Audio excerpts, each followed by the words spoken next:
Hi കൂട്ടുകാരെ, പുതിയൊരു വീഡിയോയിലേക്ക് എല്ലാവർക്കും സ്വാഗതം. അങ്ങനെ ഇനി അമ്പിളി തൻ്റെ സങ്കടങ്ങൾ തൻ്റെ അച്ഛനോട് പറയാണ് കേട്ടോ. അപ്പോൾ അച്ഛൻ പറയാണ്, എനിക്ക് എൻ്റെ 5 മക്കളും ഒരുമിച്ച് എൻ്റെ കൂടെ നിൽക്കുന്നത് കാണാൻ അത് ദൈവം എന്നാണാവോ എനിക്ക് ഇനി നൽകുക എന്നൊക്കെ ഇങ്ങനെ പറയുമ്പോൾ അമ്പിളി പറയാണ്, ഓ അച്ഛനിപ്പോൾ അതാണല്ലേ ആവശ്യം. അച്ഛന് അങ്ങനെ ആവശ്യമുണ്ടെങ്കിൽ അച്ഛൻ എന്ത് ചിന്തിക്കണമായിരുന്നു, മക്കളെ എങ്ങോട്ടേക്കും വിടണ്ട എന്ന്. പഠിപ്പ് സംബന്ധമായും ഓരോരുത്തരുടെ ജീവിത സംബന്ധമായും ഓടിയിരിക്കല്ലേ അവരെല്ലാവരും. അപ്പം അച്ഛന് അങ്ങനെ ഇഷ്ടമില്ലെങ്കിൽ അച്ഛൻ അത് വേണ്ടെന്ന് വെച്ചേക്ക്, കാര്യങ്ങൾ കഴിയുമല്ലോ. അച്ഛന് അത് പറയാൻ തയ്യാറല്ലല്ലോ എന്ന് ചോദിക്കുമ്പോൾ മാഷി പറയാണ്, അയ്യോ അതൊന്നുമില്ല, എൻ്റെ മക്കൾ എൻ്റെ അടുത്ത് എത്തണം.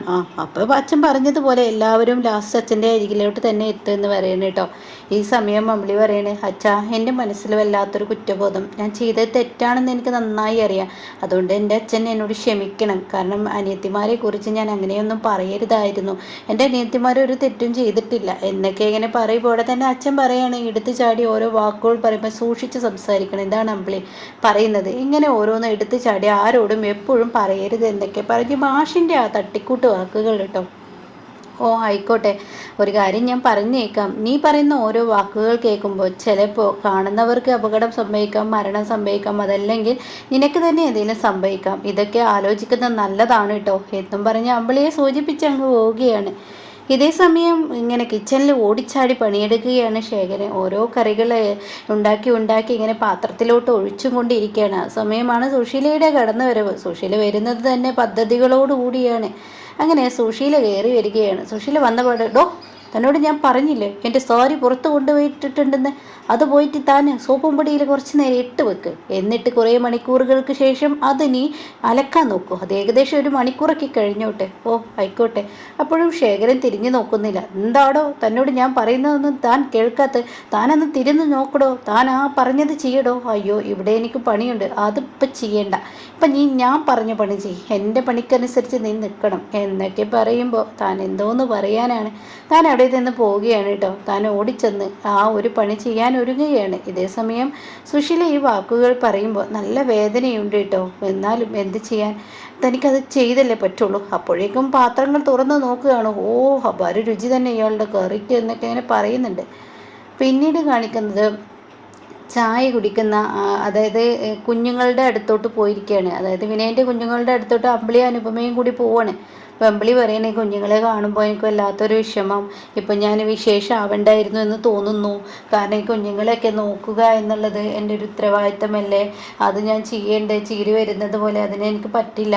അപ്പോൾ ഉടൻ തന്നെ അനുഭവം ചോദിക്കുക, ഇപ്പം എന്താ പറ്റായിക, എന്താ അതിന് പറ്റൽ കുറവ്?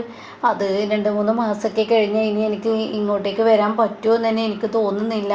അത് കേട്ടിട്ടാ ഭാനുവും അങ്ങോട്ടേക്ക് വരുന്നത്. മക്കളെ എനിക്ക് ചായ താഴെ എടുത്തു വെച്ചിട്ടുണ്ട്, മക്കൾക്ക് ഞാൻ പാല് കൊടുത്തോളാം, നീ എന്തായാലും പോയിക്കോ. അല്ല അച്ഛനോട് വിനയൻ വന്ന കാര്യത്തെക്കുറിച്ചൊക്കെ പറഞ്ഞോ? അപ്പോൾ അനുപമ പറയണേ, ഞാൻ പറഞ്ഞിട്ടില്ല, ഭാനുമ്മ പറഞ്ഞു എന്ന് പറയണം. ഭാനുമ്മ പറയണേ, മാഷിനോടൊന്നും തന്നെ മറച്ചു വെക്കേണ്ട. മാത്രമല്ല ലതികയും ലംബോദരൻ അത് സൂചിപ്പിച്ച സ്ഥിതിക്ക് സത്യങ്ങൾ ഞാൻ തന്നെ വിളിച്ചു പറയാനല്ലേ എന്തുകൊണ്ടും നല്ലത്. അപ്പം അതും തന്നെ ഞാൻ വിളിച്ചു പറഞ്ഞു, കാര്യങ്ങൾ പറഞ്ഞു. അതൊക്കെ നല്ലതാണ്. മാഷ് എവിടെ നിന്നെങ്കിലും അറിയുന്നതിനേക്കാൾ നല്ലത് നമ്മൾ പറയായിരിക്കും എന്നൊക്കെ പറയാണ് കേട്ടോ.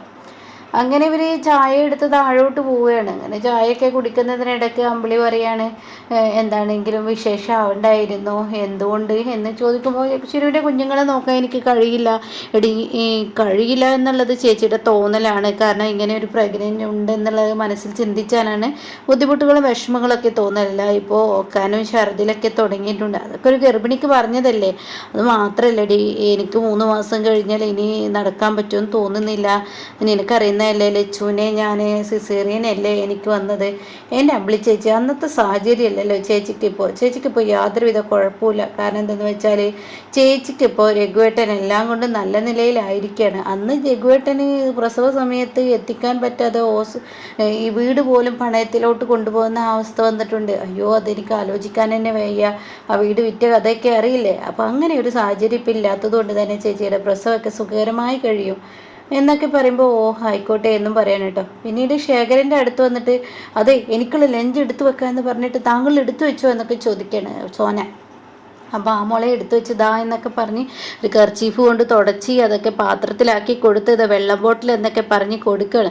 അങ്ങനെ ഇതൊക്കെ കൊടുക്കുമ്പോൾ താങ്ക്സ് ഉണ്ട് കേട്ടോ എന്ന് സോന പറയുകയാണ്. അപ്പോൾ ഇത് പുറത്തുനിന്ന് സുശീല കേൾക്കുന്നുണ്ട്.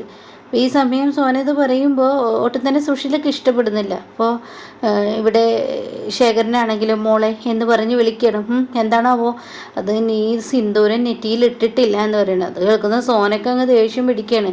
സോന ചോദിക്കുകയാണ്, താൻ എന്തിനാ ഇതൊക്കെ നോക്കുന്നേ എന്ന് സോന ചോദിക്കുകയാണ്. അപ്പോൾ അത് കേട്ട ഉടനെ കല്യാണം കഴിഞ്ഞ് പെൺകുട്ടികൾ സിന്ദൂരം നെറ്റിയിൽ കിടക്കുന്നതിൻ്റെ ഭംഗി അതൊരു വേറെ ഭംഗിയാണ് എന്ന് പറയുമ്പോൾ താൻ തൻ്റെ പണി ചെയ്താൽ മതി, ഭക്ഷണമാക്കി തന്നതിന് താങ്ക്സ് പറഞ്ഞു, അല്ലാത്ത വേറെയുള്ള കാര്യങ്ങൾ ഇടപെടേണ്ട എന്ന് പറഞ്ഞിട്ട് പുറത്തോട്ട് കിടക്കുമ്പോൾ സുശീലയെ കാണാണ്. സുശീല പറയണേ, എന്തോന്നാണ് ഇനിയിപ്പോൾ അയാളുമായി ഒരു സംസാരം, അല്ല അയാൾ എനിക്ക് ഭക്ഷണം ആക്കി തന്നു അതിനൊരു താങ്ക്സ് പറഞ്ഞ അതൊന്നും ആവശ്യമില്ല, അയാളുടെ കടമയാണ് അതൊക്കെ ചെയ്യൽ. ആ കടമയൊക്കെ തന്നെയാണ്, പക്ഷേ അത് നമ്മൾ പറയുകയാണെങ്കിൽ അതൊരു കടമയാണ്, പക്ഷെ പറയാതെ അയാൾ ഇങ്ങോട്ട് ചോദിച്ചാക്കി തരുമ്പോൾ അതൊരു കടമയല്ലല്ലോ. അപ്പം അയാൾ മക്കളുടെ മനസ്സറിഞ്ഞ് പ്രവർത്തിക്കാനുള്ള പരിപാടിയാലേ അയാൾ ഇവിടെ സ്ഥലം പിടിക്കാനുള്ള ഒരു ഏർപ്പാട് ചെയ്യാണ്. എന്നാൽ ഇതിന് ഇപ്പം തന്നെ ഈ ഒരു പരിപാടിക്ക് അറുതി കൊടുക്കണം എന്നൊക്കെ ഇങ്ങനെ മനസ്സുകൊണ്ട് പറയാണ്. ആ സമയം ഇതിങ്ങനെ പറയുമ്പോൾ ഉടൻ തന്നെ സോന പറയണം, അമ്മ ഇപ്പം എന്താ ചിന്തിക്കുന്നത്? അല്ല നിങ്ങളുടെ മക്കളുടെ മനസ്സിൽ അയാളൊരു ഇടം പിടിക്കാനുള്ള പരിപാടിയാണ്. എൻ്റെ മനസ്സിൽ എന്തായാലും ഇടം പിടിക്കില്ല, അമ്മയുടെ മോളാണ് ഞാൻ, അങ്ങനെ ഒരിക്കലും ഇടപെടിക്കില്ല. പക്ഷേ അമ്മയുടെ ആൺമക്കളുടെ കാര്യം ഇങ്ങനെ എന്താന്നൊക്കെ പറയാൻ പറ്റത്തില്ല. അമ്മ അതൊന്ന് സൂക്ഷിക്കുന്നത് നല്ലതാണെന്ന് പറയാൻ കേട്ടോ. അത് കേൾക്കുന്ന സുശീല അങ്ങനെ ചിന്തിക്കുകയാണ്, ഇയാൾക്ക് ഇപ്പം തന്നെ ഒരു തളപ്പിട്ടില്ലെങ്കിൽ അതൊരു പണി തന്നെയാണ്, ഇന്ന് തന്നെ ഇയാളുടെ കാര്യത്തിൽ ഒരു തീരുമാനമാക്കണമെന്ന് പറഞ്ഞിട്ട് സുശീല, എടി സോന ഇനിയിപ്പോൾ ഭക്ഷണം വിളമ്പി തന്നതിന് താങ്ക്സ് പറഞ്ഞ് ആ ഭക്ഷണം കഴിച്ച് ഇനി മനസ്സുകൊണ്ട് ഇനി പ്രാകുന്നത് കാണാം എന്ന് പറഞ്ഞിട്ട് അവർ രംഗം കാണിക്കുകയാണ്. അതായത് അലക്കാനുണ്ടെന്ന് പറഞ്ഞയച്ചിട്ട് അതിൽ ഉപ്പും മുളകൊക്കെ കൂടുതൽ വാരിയിടുന്ന രംഗമാണ്. നല്ല കറി വരുത്തിയിട്ടാണ് സോനയ്ക്ക് കൊടുത്തയച്ചിരിക്കുന്നത്. അപ്പോഴാണ് ശേഖർ ഇത് ചിന്തിക്കുമ്പോൾ ശേഖർ അങ്ങോട്ടേക്ക് കടന്നു വരുന്നത്.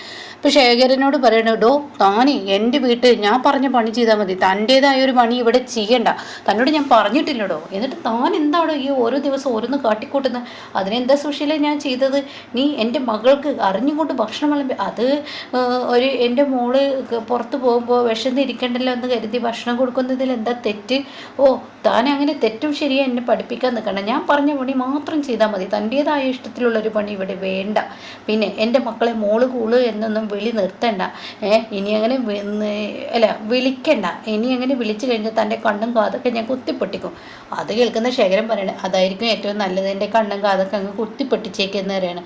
അത് കേൾക്കുന്ന സുശീല, നീ അങ്ങനെ ചിലക്കുന്നോ, എന്നോട് മറുപടി പറയുന്നു? അല്ല സുശീലെ, സ്വന്തം ചോരയിൽ പറഞ്ഞ മക്കളെ അങ്ങനെയൊക്കെ തന്നെ പറയാൻ പറ്റത്തുള്ളൂ, മോള് എന്നൊക്കെ എന്നെ വിളിക്കാൻ പറ്റുള്ളൂ, അല്ലാതെ പേരെടുത്ത് വിളിക്കാനൊന്നും എന്നെക്കൊണ്ട് കഴിയില്ല എന്ന് പറഞ്ഞ് ശേഖരൻ പോകുമ്പോൾ അവിടെ തന്നെ സുശീല, ഓഹോ നാവിന് കുറച്ച് നീട്ടം തുടങ്ങിയിട്ടുണ്ട് അല്ലേ, അപ്പോൾ ആ നാവിൻ്റെ നീട്ടം ഒന്ന് കുറക്കണം എടോ. തൻ്റെ മക്കളിൽ നിന്ന് തൻ്റെ ഭക്ഷണം കഴിച്ചിട്ട് തന്നെ ഇന്ന് ഈ വീട്ടിൽ നിന്ന് തുപ്പുന്ന ആ രംഗം തനിക്കൊന്ന് കാണാടോ, അത് ഞാൻ കാണിച്ചു തരാടോ, സുശീലയാണ് ആള് എന്നൊക്കെ അതിന് പറയാൻ കേട്ടോ. അങ്ങനെ ഓരോ ദിവസവും സുശീല ഓരോരോ കാര്യങ്ങൾ ചെയ്തും കൊണ്ടിരിക്കുകയാണ്.